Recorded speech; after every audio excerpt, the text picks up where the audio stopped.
Parambrata চ্যাটার্জির horror ইউনিভার্সের নতুন addition হচ্ছে ভোগ। তো এই ভোগটা আমরা বিভিন্ন ফরম্যাটে পড়েছি, শুনেছি, এখন দেখতে চলেছি। তো এটাকে অ্যাডাপ্ট করতে চাওয়ার ইচ্ছাটা কেন হলো পরমদা?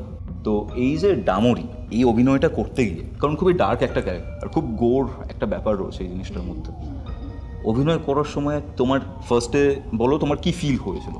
তুমি এমন একটা চরিত্র করেছো যে চরিত্রটা আমাদের রাতের ঘুম উড়িয়ে দিয়েছে। অনেকে রাতে হয়তো লুতে যেতেও ভয় পেয়েছে, ওয়াশরুমে যেতেও ভয় পেয়েছে। আমার নিজের পার্সোনালি মনে আছে যে আমি কলেজে যাচ্ছিলাম 2019 সাল, যখন ফার্স্ট টাইম শুনেছি। বাসে যেতে যেতে আমি তখন হেডফোনে জিনিসটা শুনছি, লোকজনের সাথে ছিলাম, তো মনে হচ্ছিলো যে আমি সেফ আছি। তো এরকম একটা সাইকোলজিক্যাল ইম্প্যাক্ট ওটা চলে গেছিলো।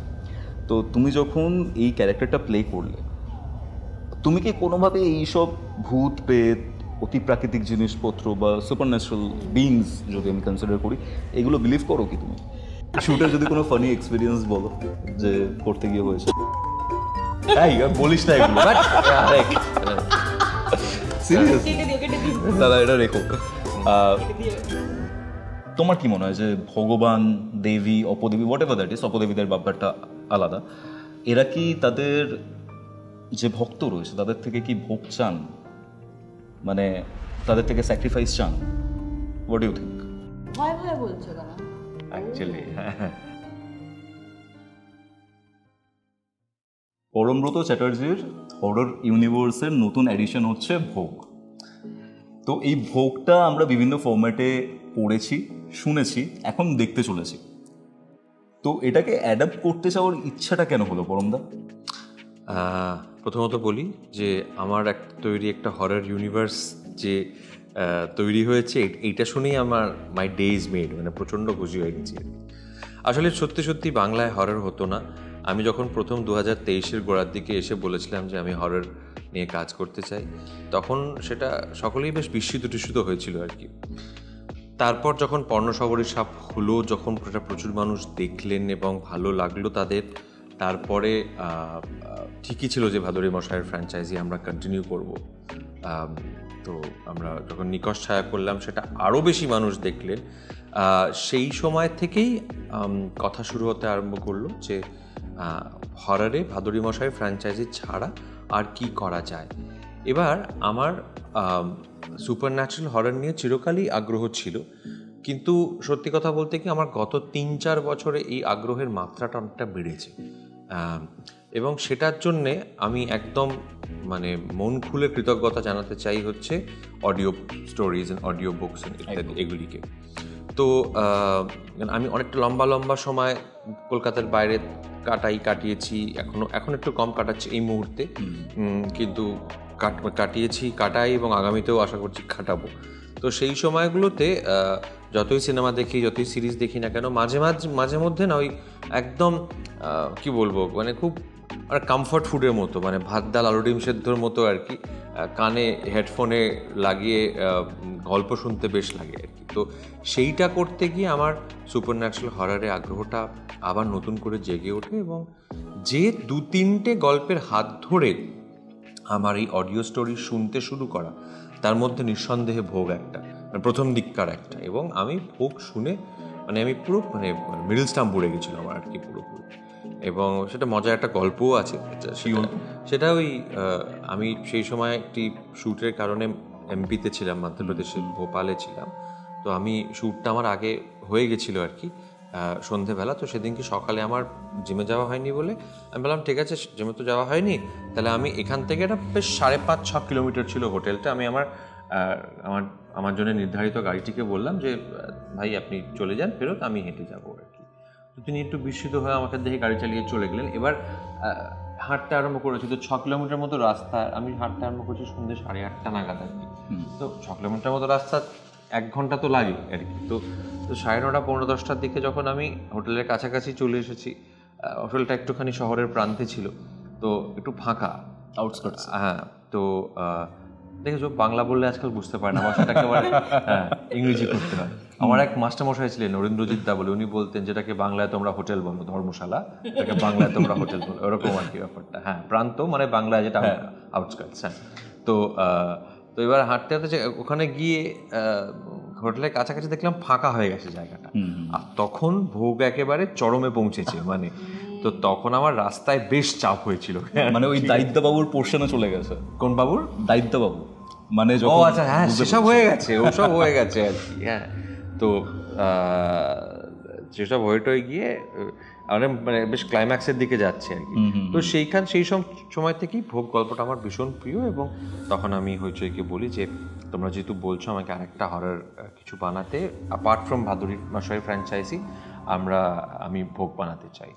তো ইনসিডেন্টালি আমরা একটু তাড়াতাড়ি করেছি, তার কারণ ভোগের হিন্দি রাইটটা অলরেডি সোল্ড অ্যাকচুয়ালি। হ্যাঁ, ওকে। তো আমরা শুধু বাংলা রাইটটা নিয়ে কাজ করেছি, এবং কে কবে বানিয়ে ফেলে চটপট, তাই জন্য তাড়াতাড়ি আমরা হ্যাঁ। মানে প্রথমবার যখন আমি তোমার সাথে এখানে পডকাস্টে এসেছিলাম তখন সবে শুরুর দিক, যে সময় তুমি হইচইতে ভাদুরী মাসের প্রথম সিরিজটা করে সিজন 1টা যখন করেছি, হ্যাঁ সেই সময় তোমার সাথে কথা বলে তোমার বেশ ইনসাইট পেয়েছিলাম, আমরা অনেক কিছু জানতে পেরেছিলাম, এবং আলোচনাটা এলিয়েনের দিকেও চলে গেছিল। ঠিক আছে, মনে পড়ছে আমার এবার হালকা। এবার সেই সময় তোমার একটা এক্সপিরিয়েন্স হয়েছিল ওই পার্টিকুলার জিনিসটা বানানোর জন্য, ওই পার্টিকুলার ফার্স্ট সিজনটা বানানোর জন্য হররের প্রতি একটা এক্সপিরিয়েন্স হয়েছে। কালার গ্রেডিং, লো অ্যাঙ্গেল শর্টসগুলো খুব ভালো ছিল, বা আমার নিজের খুব পার্সোনালি ভালো লেগেছে। এবার তুমি যখন আরেকটা সিজন করার পর ভোগে এলে, তো আগের এক্সপিরিয়েন্সগুলো কি অনেকটা হেল্প করেছে? হেল্প যেমন করেছে, ডেফিনেটলি করেছে। দেখো, মানে যে কোনো একটা নতুন ক্রাফট শিখতে গেলে তো তার সেটা বসতে একটা সময় লাগে। হ্যাঁ, তো সেটা অবভিয়াসলি তার মানে সেটা প্র্যাকটিসে বা সেই ফর্মটার মধ্যে ছিলাম অলরেডি, যেহেতু আমি পর্ণসবরী এবং নিকষ ছায়া বানিয়ে ফেলেছিলাম, এবং ইনফ্যাক্ট আরও একটি হরর ভিত্তিক ছবি বানিয়েছি যেটা এখনও মুক্তি পাবে এই বছরের শেষে বা আগামী বছরের একদম গোড়ার দিকে। কিন্তু আমি ভোগ কিন্তু খুব আলাদা পর্ণসবরী বা নিকষ ছায়ার থেকে, in terms of colour grading, in terms of look and feel, in terms of BGM, in terms of যে ওয়ার্ল্ডটা তৈরি করা হয়েছে। ইনফ্যাক্ট মানে পর্ণসবরী বা নিকষ ছায়াতে যে পরিমাণ ক্যামেরা মুভমেন্ট আছে, ভোগে কিন্তু তার হাফেরও কম, এবং সেটা খুব কনসিয়াসলি। হ্যাঁ, বিকজ আমি একটা অদ্ভুত স্থির একটা বাড়ি তৈরি করতে চেয়েছিলাম, অতীনের যে বাড়িটা। কারণ আমার মনে হয় যে কোনো দৈব বা অলৌকিক ধর্মী গল্পের মধ্যেই একটা ভীষণভাবে গুরুত্বপূর্ণ মনস্তাত্ত্বিক দিক থাকে। তো আমরা যেরকম একদিকে এই অতিলৌকিক বা অলৌকিক দিকটা নিয়ে যেরকম কাজ করব, সেটাকে ভিজুয়ালি প্রেজেন্ট করব আর কি, হ্যাঁ, তেমনি তার যে মনস্তাত্ত্বিক দিকটা সেটাও বেরোনোটা খুব জরুরি।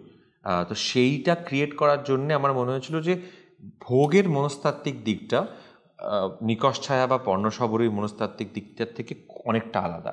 তো সেই কারণে ক্রাফটের জায়গা থেকে ভোগ কিন্তু অনেকটা আলাদা। ইনফ্যাক্ট আমার সিনেমাটোগ্রাফারও আলাদা ভোগের আর কি। সেটা কিছুটা চান্স, মানে কিছুটা বাই চান্স হয়েছে, কেননা প্রসেনজিৎ অ্যাভেলেবল ছিল না। বাট সেটা আমি বলবো, প্রসেনজিৎকে আমি প্রচণ্ড পছন্দ করি, আমার সব কাজও করে, কিন্তু ভোগ শ্যুট করেছে Basudeb, who is also very good.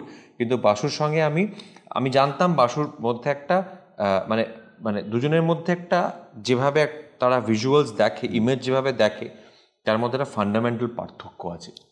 মানে ধরো তুমি বললে যে পর্ণসবরীর থেকে ভোগ একদমই আলাদা, যত ক্যামেরা মুভমেন্ট ছিল ভোগে হাফ আছে।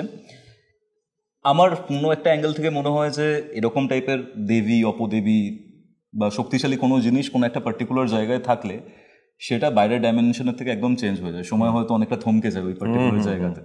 তো সেই অ্যাঙ্গেল থেকে বুঝতে পারছি। এবার ধরো অতীন যে ক্যারেক্টারটা রয়েছে, অনির্বাণদা যেটা প্লে করেছেন, এই যে অতীনের ক্ষেত্রে এই যে ভক্তিটা, সেটা একদম উন্মাদনায় পরিণত হয়েছে, ক্রেজিনেস হয়ে গেছে গল্পটা থেকে, সেটা আমরা একদম। এবার সেই ক্ষেত্রে তোমার কি মনে হয় যে ভগবান, দেবী, অপদেবী, হোয়াট এভার দ্যাট ইজ, অপদেবীদের ব্যাপারটা আলাদা, এরা কি তাদের যে ভক্ত রয়েছে তাদের থেকে কি ভোগ চান, মানে তাদের থেকে স্যাক্রিফাইস চান? What you think? আমি যেভাবে দেখি জিনিসটা, এবং যিনি রচয়িতা এই গল্পের, অভিজ্ঞতা, তিনি আমার অত্যন্ত বন্ধু মানুষ, আমার সঙ্গে নিয়মিতভাবে কথা হয়, এবং আমি এটা করার আগে তার সঙ্গে খুব ডিটেইলে ডিসকাশনও করেছি। ইনফ্যাক্ট শুধু এটা না, মানে নিকষ ছায়া বা পর্ণসবরী করার আগেও আমার মানে রিসার্চ কনসালটেন্ট হচ্ছেন অভিক সরকার সবসময় এইসব ধরনের গল্পের ক্ষেত্রে। তো যে কোনো প্রান্তিক দেবী বা দেবদেবীর তারা, বা প্রান্তিক বলে না, যে কোনো দেবদেবী তাদের মতো করে তারা অপারেট করেন। তারা যদি তুমি তাকে তুলে এনে তার মানে বাড়িতে তোমার অধিষ্ঠান করাও আর কি, তাহলে তারা তোমার কাছ থেকে তো কিছু জিনিস চাইবেই, বিকজ তিনি তো তখন এক্সপেক্ট করছেন, প্রত্যাশা করছেন যে তুমি তাকে নিয়ে এসেছো বাড়িতে শুধু সাজিয়ে রাখার জন্য নয়, তাকে পূজা করার জন্যে বা তার আরাধনা করার জন্যে। এবার আরাধনাটা যদি বিপথে যায় তখন কি হতে পারে সেটাই নিয়েই মূলত ভোগ গল্পটি। আর এটা হচ্ছে এক্স্যাক্ট ভোগ গল্পটা, এই জিনিসটা নিয়ে। আর এটাকে অন্যভাবে একভাবে ব্যাখ্যা করা যেতে পারে যে মানে আমি যেরকম ঈশ্বর বিশ্বাসী, সো আমি মানে ধর্ম বিশ্বাসী কিনা বলতে পারবো না, কিন্তু আমি ঈশ্বর বিশ্বাসী ভীষণভাবে আর কি। আমি যে কোনো মানে কি বলবো, মন্দির, মসজিদ, গির্জা যাও, মানে গুরুদ্বারা দেখলে আমি মনে মনে একটা প্রার্থনা বলি। মানে তুমি স্পিরিচুয়াল, রিলিজিয়াস নও হয়তো? আমি এভাবে বলি, বিশ্বাসী, প্রাতিষ্ঠানিকভাবে বিশ্বাসী নই, এভাবে বলি আর কি, ঠিক আছে? কিন্তু ঈশ্বর বিশ্বাসী। তো কিন্তু আমরা অনেক ক্ষেত্রেই দেখি আমাদের দেশে কিংবা অন্য নানা দেশে অনেক সময় ঈশ্বর বিশ্বাসকে ছাপিয়ে যায় ধর্মবিশ্বাস, এবং সেটা তখন একটা মাত্রা ক্রস করে যায়, এবং তার ফলে নানা রকম সামাজিক এবং রাজনৈতিক গোলযোগ বাঁধে।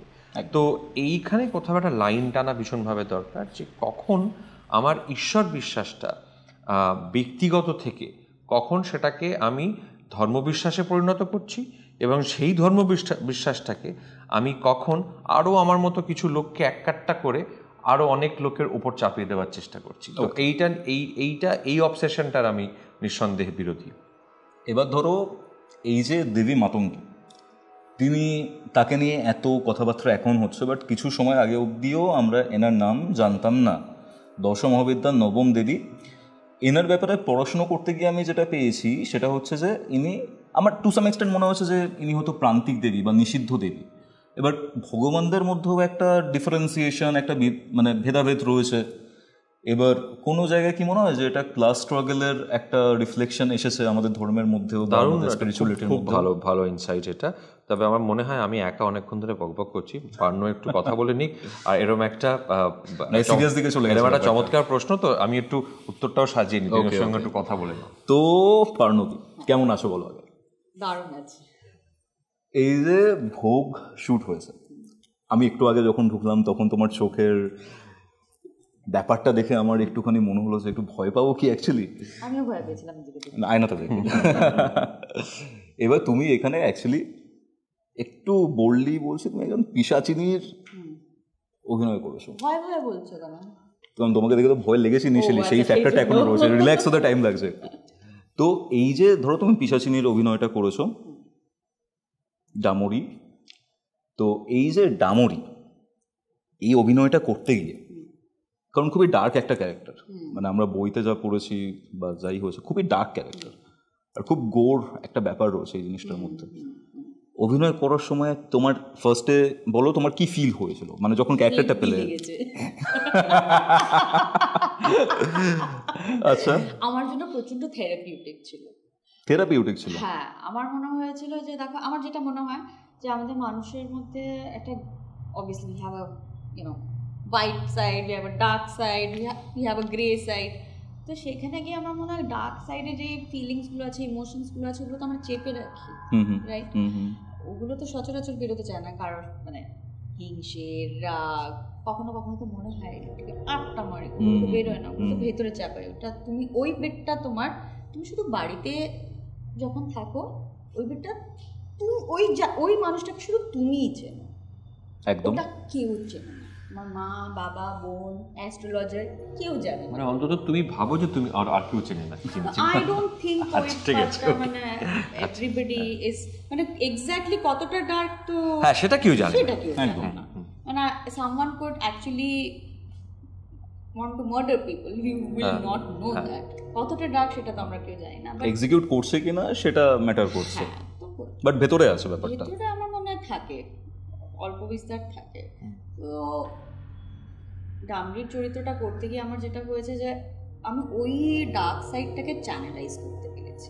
ওকে, সো কোথাও গিয়ে ওটা রিলিজ পেয়েছে। খুব ভালো। So and that was very nice, that was a good feeling actually. তো ভাবতে চাই আমি পাগল হয়ে গেছিলাম। না না না, একদমই না।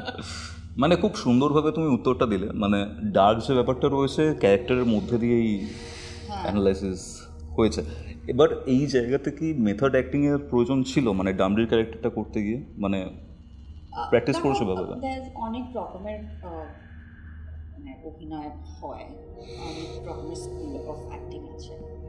আমি যেটা করি হচ্ছে ইটস টোটালি মানে ইনস্টিংক্টের উপর বেস, স্পন্টেনিয়াস এটা আসছে। হ্যাঁ মানে অফকোর্স আমার ডিরেক্টর যেটা চাইবে সেটা is that is the most important thing.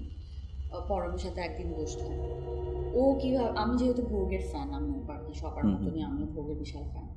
তো ও যখন ওর পার্সপেক্টিভে আমাকে ভোগের বেসিকটা মানে ও যেভাবে দেখে ভোগটাকে, the psychological aspect of it, তখন আমার খুব ইন্টারেস্টিং লেগেছিলো।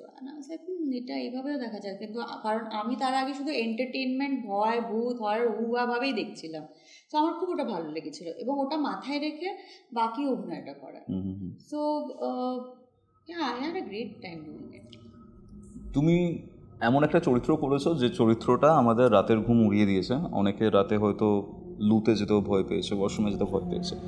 আমার নিজের পার্সোনালি মনে আছে যে আমি কলেজে যাচ্ছিলাম 2019 সাল, যখন ফার্স্ট টাইম শুনেছি। বাসে যেতে যেতে আমি তখন হেডফোনে জিনিসটা শুনছি, লোকজনের সাথে ছিলাম, তো মনে হচ্ছিলো যে আমি সেফ আছি। তো এরকম একটা সাইকোলজিক্যাল ইম্প্যাক্ট ওটা চলে গেছিলো। তো তুমি যখন এই ক্যারেক্টারটা প্লে করলে, তুমি কি কোনোভাবে এইসব ভূত, প্রেত, অতি প্রাকৃতিক জিনিসপত্র বা সুপার ন্যাচারাল বিংস যদি আমি কনসিডার করি, এগুলো বিলিভ করো কি তুমি?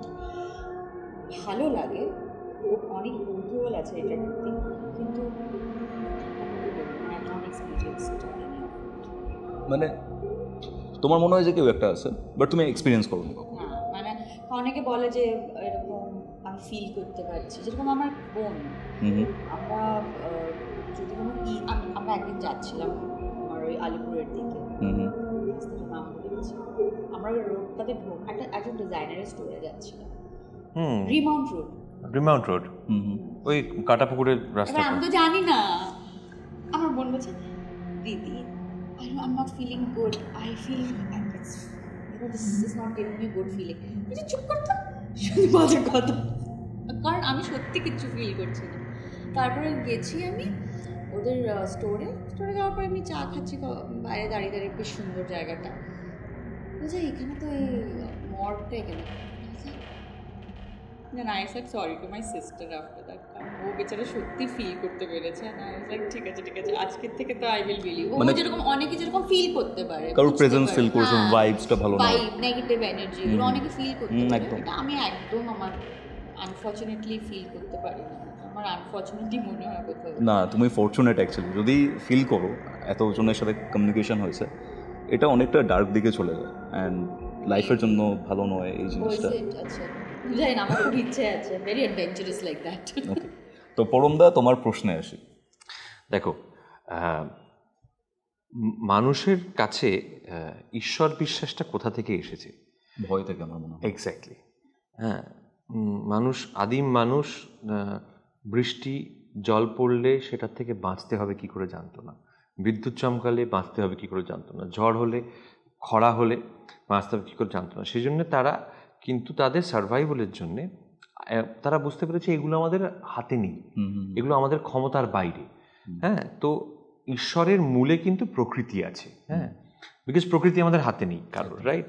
তো এবার এই প্রকৃতির নানা রূপকে তারা এক একভাবে একজন দেব দেবীর নাম দিতে আরম্ভ করেছে, সেখান থেকে জিনিসটা বাড়তে আরম্ভ করছে, বাড়তে বাড়তে বাড়তে বাড়তে এক এক গোষ্ঠীর মানুষ, এক এক শ্রেণীর মানুষ এক একভাবে এগুলোকে ইন্টারপ্রেট করেছেন, এক একভাবে এগুলোকে বুঝে সেগুলোকে লিখিত আকারে মানে রেকর্ড করার চেষ্টা করেছেন।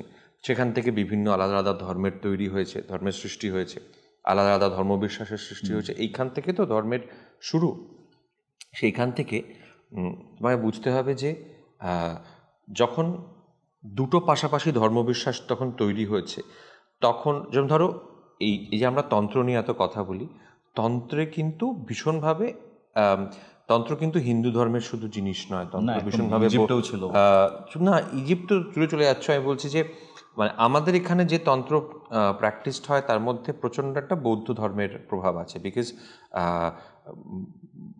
তিব্বতে যে বৌদ্ধ ধর্ম প্র্যাকটিসড হয়েছিল সেটা অনেক এখানকার মানে কি বলবো এই দিককার অনেক শ্রমণ টমনরা গিয়ে ওখানে তারা এখান থেকে প্রচুর হিন্দু ধর্মের, বিশেষ করে শাক্ত হিন্দু ধর্মের প্রচুর কাস্টমস, প্রচুর রিচুয়ালস নিয়ে তিব্বতে গিয়ে নিয়ে গেছিলেন সঙ্গে করে আর কি। তো অদ্ভুত একটা মিশেল তৈরি হয় হিন্দু ধর্ম এবং বৌদ্ধ ধর্মের। তো সেইখান থেকে জানতে হবে যে বৌদ্ধ ধর্ম যারা যখন প্র্যাকটিস করছেন সেখানে তারা কখনো জলে, কখনো একদম নির্জন মঠে ইত্যাদি, জলে জঙ্গলে, একদম প্রত্যন্ত জায়গায়, রিমোট জায়গায়। তো এবং সেইখান থেকে আস্তে আস্তে আমি বলবো যে ধরো একদিকে যেরকম হিন্দু এবং বৌদ্ধ ধর্মের একটা দিক হয়ে গেল খুব মানে কি বলবো সমাজের উচ্চ শ্রেণীর মানুষের জন্য ভীষণ আর্য তথাকথিত ভীষণ ব্যাপারটা এরিয়ান বৈদিক একটা দিক যেরকম তৈরি হলো আর কি। মানে আমি আমার সীমিত জ্ঞান অনুযায়ী বলছি, এটা নৃসিংহ স্যারটা আরো বেটার বলতে পারবেন। অন্যদিকে মানুষের তো ধর্ম লাগবে, বিশ্বাস তো লাগবে, তো প্রান্তিক মানুষেরা না ওই দেবদেবীদেরই নিজেদের একটা চেহারা তৈরি করে নিয়েছেন সব সময়তেই, এবং তাদের আচরণ কিন্তু তথাকথিত ওই বৈদিক আর্য সভ্যতার মতো নয়। মানে খুব সুন্দর সুগঠিত সুললিত চেহারা তাদের আর কি, তারা শুধুই ভালো করেন, তারা রাখতে জানেন না, এরকমটা নয়। কেননা এই মানুষগুলোই, প্রান্তিক মানুষগুলো তো প্রত্যেক দিন প্রত্যেক মুহূর্তে জীবনে সংগ্রাম করছেন। তো তাদের কাছে তাদের ভগবান, তাদের ঈশ্বররাও কিন্তু একটু মানে তাদেরই মতো, তারাও সংগ্রাম করে, তারা রেগে যান, কুপিত হন চট করে, হ্যাঁ, এবং তারা কুপিত হলে তারা সাংঘাতিক জিনিস চান এবং সেটা দিয়ে তাদেরকে প্যাসিফাই করা যায় ইত্যাদি। তো এইখানে একটা উচ্চ এবং অন্তজ শ্রেণীর কে কিভাবে তাদের ধর্মকে দেখছে সেটার মধ্যে একটা অন্তর আছে ভীষণভাবে, যে কারণে তুমি দেখবে যে আমরা বাঙালিরা বা পূর্ব ভারতীয়রা যারা মূলত শাক্ত বা শৈব আর কি, মূলত শাক্ত মানে শক্তি পূজক আর শক্তির পূজারী, দেখবে তাদের কাছে মাছ মাংস খাওয়াটা খুব সহজ ব্যাপার। মানে মাছ মাংস না খেলে বরং তো সেটা প্রবলেম আর কি। হ্যাঁ, ওয়ারাজ তুমি যদি যত উত্তর ভারতের দিকে যাবে দেখবে যারা খুব মানে ধার্মিক, যারা তারা দেখবে সবাই নিরামিষাশী। সো মানে আমাদের এই দিককার সংস্কৃতির সঙ্গে বা দক্ষিণ ভারতে তো আরোই অনেকটা অঞ্চল জুড়েই মানে মাছ মাংস খাওয়ার সঙ্গে ধার্মিক বা ঈশ্বর বিশ্বাসী হওয়ার কোনো যোগাযোগ নেই অ্যাজ সাচ। ওটা ভীষণ একটা বৈদিক টেন্ডেন্সি আর কি, ঠিক আছে, যেটা যত বেশি উত্তর ভারতের দিকে যাবে তুমি পাবে তত। সো এরকমভাবেই না একই ধর্মের ভিতর একই দেবদেবীর নানাভাবে পূজা হয়েছে, নানাভাবে আরাধনা হয়েছে। এবং মাতঙ্গীর কথা যদি আমি স্পেসিফিক্যালি বলি, মানে এক অর্থে দেখতে গেলে মাতঙ্গী দশমহাবিদ্যার একজন দেবী, হ্যাঁ, তিনি দেবী সরস্বতীর তান্ত্রিক রূপ অ্যাকচুয়ালি। কিন্তু আবার সেই মাতঙ্গী যখন এই অন্তত শ্রেণীর হাতে পড়েছে, তিনি তখন কিন্তু তাদের মতো করে তারা তাকে সাজিয়ে নিয়েছে, গুছিয়ে নিয়েছে। যখন বৌদ্ধ বজ্রযান তন্ত্রের মধ্যে ঢুকেছে তখন তারা তাকে তাদের মধ্যে করে সাজিয়ে গুছিয়ে নিয়েছে। তো এটা না মানে বিরাট বিশাল বিষয় এটা একটা, মানে এটা নিয়ে সত্যি প্রচুর রিসার্চ, প্রচুর পড়াশোনা, প্রচুর জিনিস হয়েছে, চলছে, আগামীতেও চলবে। আমরা হয়তো মানে এটার সঙ্গে ডিরেক্টলি সমাজতত্ত্বের, অ্যানথ্রোপোলজির একটা ডিরেক্ট সরাসরি যোগাযোগ আছে। মানে তুমি বলতে চাইছো যেখানে যেরকম ভাবে মানুষ রয়েছে সোশিও ইকোনমিক কন্ডিশনের উপর বেস করে ঈশ্বরের রূপটাও সেরকম, একদমই তাই, সেভাবে সে তাকে নিজের মতো করে নেয় অ্যাকচুয়ালি। ওকে, এবার নেক্সট কোয়েশ্চেনটা পার্ণদীর কাছে। তুমি ভোগ শুনেছো, পরমদার মতো আমার মতো তুমিও ভোগের ফ্যান। এবার ভোগ গল্পটা যখন আমরা শুনেছি বা পড়েছি, ভিজুয়াল যে রিপ্রেজেন্টেশনসগুলো রয়েছে বা গ্রাফিক যে ব্যাপারগুলো রয়েছে সেগুলোকে অ্যাডাপ্ট করতে পারাটা ভিজুয়ালি টু হার্ড, রাইট? তো এই জিনিসটা করার সময় তোমার এক্সপিরিয়েন্সটা কী ছিল? মানে ধরো তোমার কি মনে হয় যে আমাদের যারা অডিয়েন্স আছেন তারা এই টোটাল ভিএফএক্স, এই টোটাল ব্যাপারটা কিভাবে নেবে বা কিভাবে পারসিভ করবে? What do you think? Beef ট্রাইটা বেস্ট, আমরা তো আমাদের বেস্টটাই ট্রাই করেছি, ডান রিহার্সালস এন্ড এভরিথিং। আমার মজা লেগেছে, আমি কোনোদিন আগে এসব করিনি, উড়ে ফুড়ে যাওয়ার মতন আমার খুব মজা লেগেছে। শুটের যদি কোনো ফানি এক্সপিরিয়েন্স বলো যে করতে গিয়ে হয়েছে। হাত খুলে গেছিল। এই আর বলিস না এগুলো, সিরিয়াস কেটে দিও, কেটে দিও, দাদা এটা রেখো। কেটে দিও। পরম দা, যখনই কোনো অ্যাডাপ্টেশন হয়, তুমি আগেও করেছো, সেই ক্ষেত্রে আমি তোমাকে থামিয়ে দিয়ে উত্তরটা দিয়ে দিচ্ছি, ঠিক আছে? শোনো, একটা বই লেখা, উইথ অল ডিউ রেসপেক্ট, একটা বই লিখতে সময় লাগে অনেকটা, পেনের কালি লাগে কিংবা ল্যাপটপের ইলেকট্রিসিটি লাগে, যে কোনো জিনিস লাগে। আর একটা মানুষের, একটাই মানুষের মাথা লাগে, ঠিক আছে? সেখানে আমি লালমোহন বাবুর মতো বসে আমি কোথাও না গিয়ে, কিলিমাঞ্জারোতে না গিয়ে, আমি সাহারায় না গিয়ে সাহারায় শিহরণ লিখে ফেলতে পারি, কোনো সমস্যা নেই, ঠিক আছে?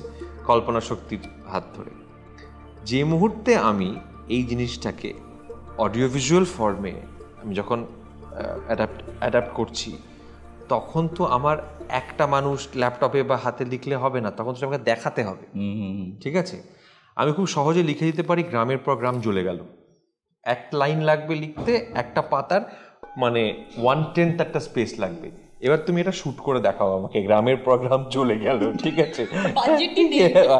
তো গ্রামের প্রোগ্রাম চলে গেল দেখাতে আমাকে, তাহলে আমার প্রথমত হচ্ছে 3 থেকে 4 দিনের মিনিমাম শুট লাগবে আমার।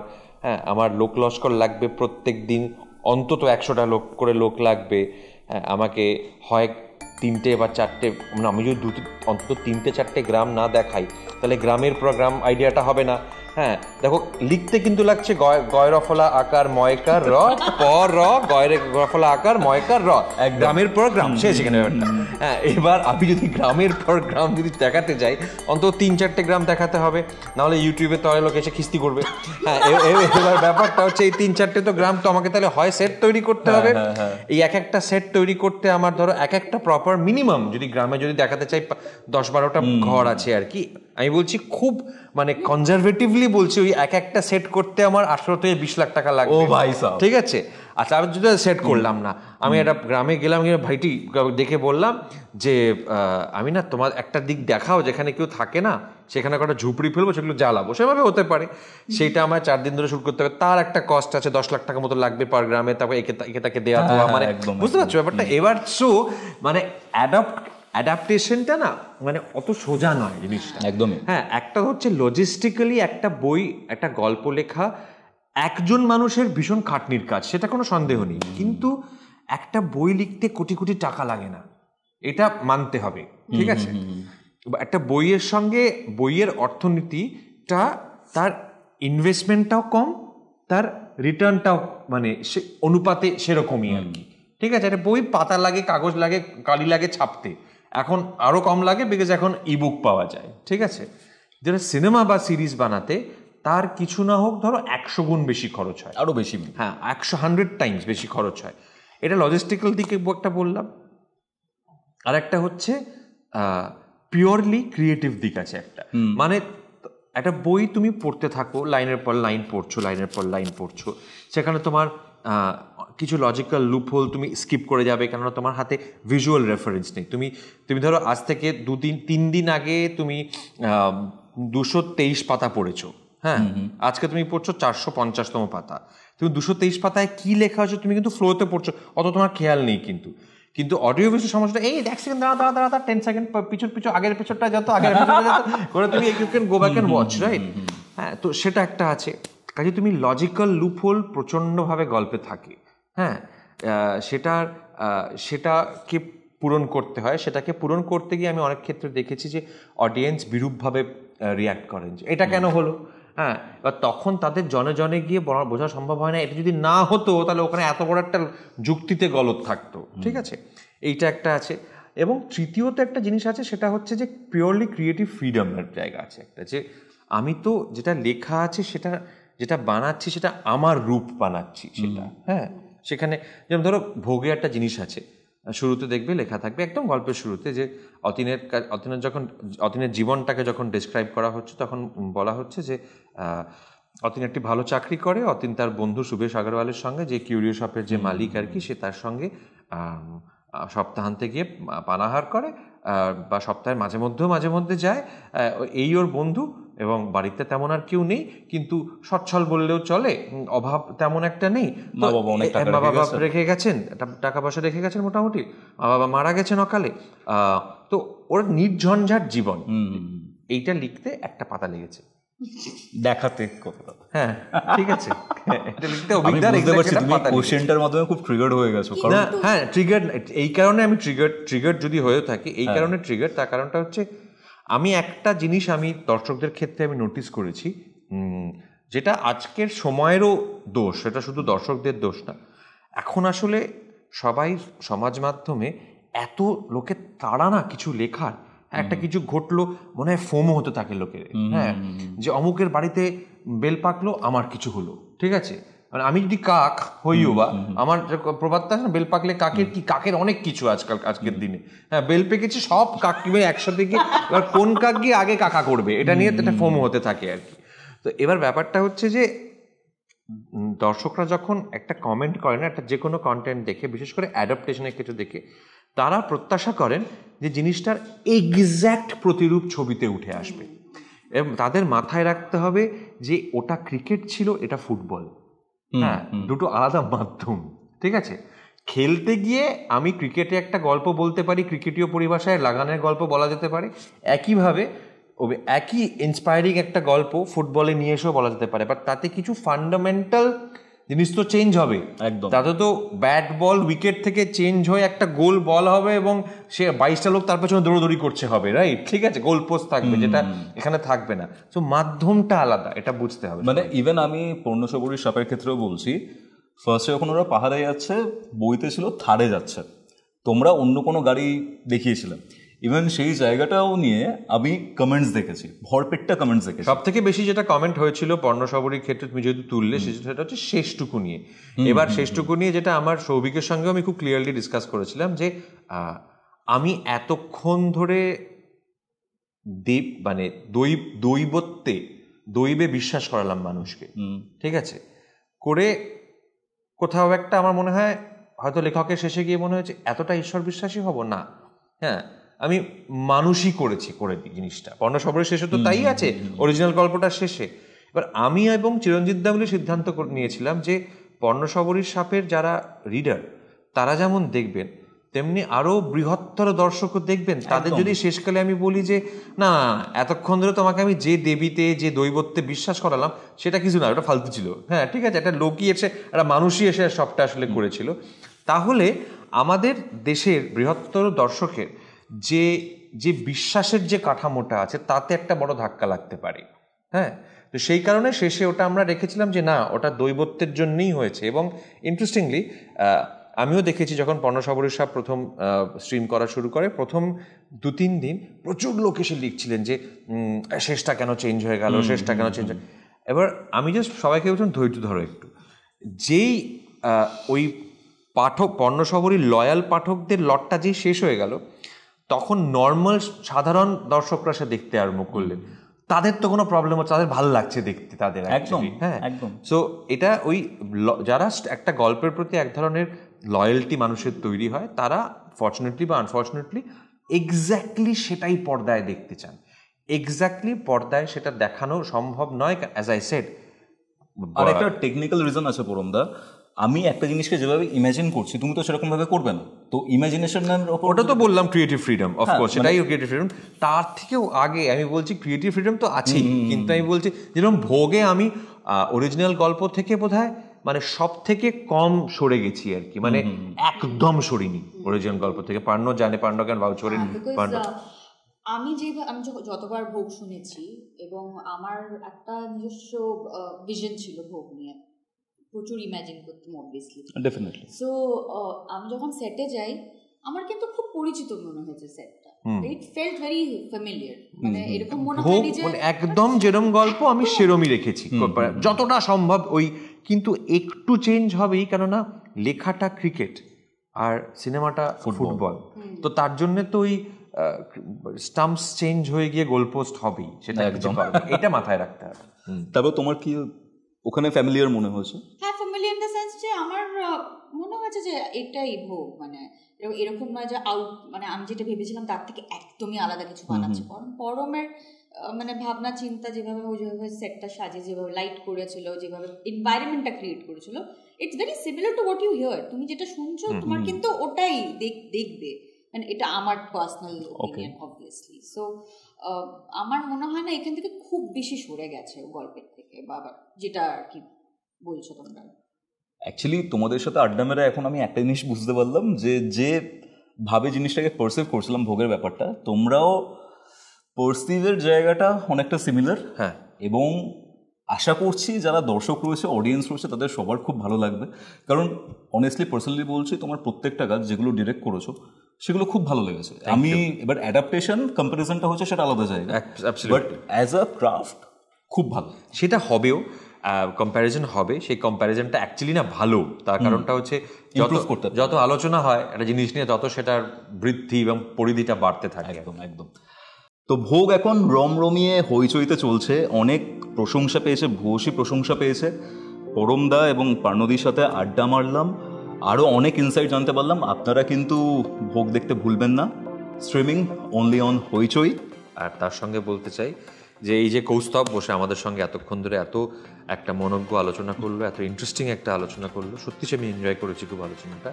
ওর যে ইউটিউবে চ্যানেলটি আছে কৌস্তবের আড্ডা, সেটাও দেখতে ভুলবেন না। অ্যান্ড পার্নো সাবস্ক্রাইব করবেন।